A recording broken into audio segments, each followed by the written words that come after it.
এভাবে চললে school service commission ও মধ্যশিক্ষা পর্ষদ দুটি অফিসেই তালা মেরে দেওয়া হবে, মন্তব্য বিচারপতি বিশ্বজিৎ বসুর। মুর্শিদাবাদের গোথা স্কুলে বাবার স্কুলে ছেলের চাকরির মামলায় মন্তব্য বিচারপতির। একই সঙ্গে সিআইডি তদন্তে খুশি নয় হাইকোর্টের বিচারপতি বিশ্বজিৎ বসু। বিচারপতির প্রশ্ন, সিবিআই একই রকম তদন্তে এত সফল হলে সিআইডি নয় কেন?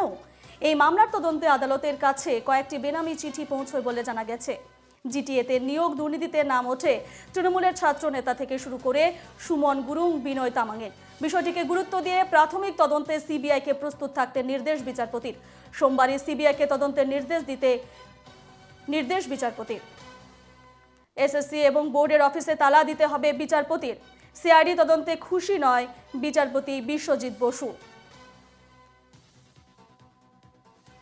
এ নিয়ে আমরা বিস্তারিত কথা বলবো। ফোন লাইনে রয়েছেন আমাদের প্রতিনিধি Sudipta Chattopadhyay. Sudipta, service commission, school service commission এবং মধ্যশিক্ষা পর্ষদ দুটি অফিসেই তালা মেরে দেওয়া হবে মন্তব্য করেছেন বিচারপতি বিশ্বজিৎ বসু। তিনি এসএসসি ও বোর্ডের অফিসে তালা দিতে হবে, তিনি এমনটাই বলেছেন।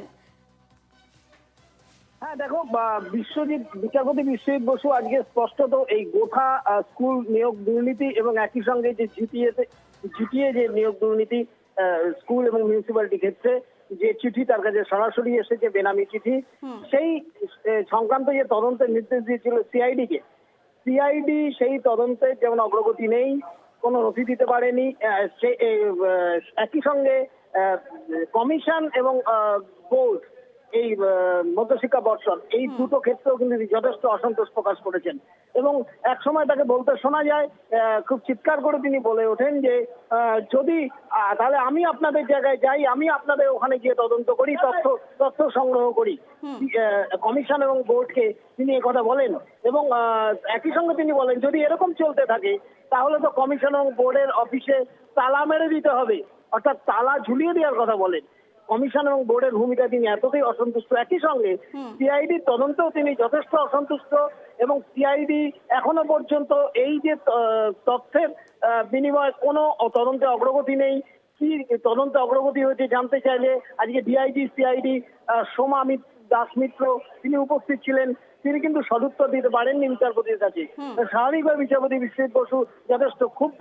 তবে তিনি এখনো পর্যন্ত একটি সুযোগ দিয়েছেন, আগামী শুক্রবার রাজ্য সরকারের নেতৃত্বে একটি বৈঠক করতে হবে সমস্ত জেলার ডিআই এবং মধ্যশিক্ষা পর্ষদ, স্কুল সার্ভিস কমিশন এবং রাজ্য সরকার সেখানে উপস্থিত থেকে, ডাইরেক্টর অফ স্কুল এডুকেশন উপস্থিত থেকে একটা বৈঠক হবে।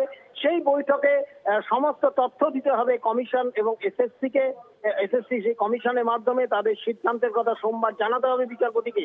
একই সঙ্গে তিনি কিন্তু সিআইডিকে ওটি রিপোর্ট দিতে বলেছেন, তদন্ত অগ্রগতি রিপোর্ট। আগামী সোমবার মামলা পরবর্তী শুনানি, সেদিন সিআইডিও এই তদন্তের অগ্রগতি রিপোর্ট দেবে। যদি সেই তদন্ত অগ্রগতি রিপোর্টে সন্তোষজনক না হয় তাহলে কিন্তু সিবিআই তদন্ত দেওয়া হবে, সে কেন্দ্রীয় এজেন্সির মাধ্যমে তদন্ত, সিবিআই এবং ইডির মাধ্যমে তদন্ত করানো হবে। এই পরিষ্কার ইঙ্গিত দিয়ে রেখেছেন, হুমকি দিয়েছেন এক প্রকার বিচারপতি বিশ্বজিৎ বসু এবং সিবিআই আইনজীবীকে তিনি স্পষ্ট সেদিনকে হাজির থাকতে অনুরোধ করেছেন। এবং একই সঙ্গে তোমাকে জানিয়ে রাখি, তিনি কিন্তু একথাও বারবার বলছেন যে জিটিএ দুর্নীতিতে পরিষ্কার তথ্য রয়েছে, সেখানে মানি লন্ডারিং এর কেস হয়েছে, অর্থের বিনিময়ে চাকরি দেওয়া হয়েছে। অযোগ্যতার যদি এভাবে চাকরি পেয়ে যায় তাহলে ছাত্র সমাজ, যারা ছাত্ররা আছে তারা কোনোদিন তাদের ভবিষ্যৎ সুরক্ষিত বা উজ্জ্বল হবে না।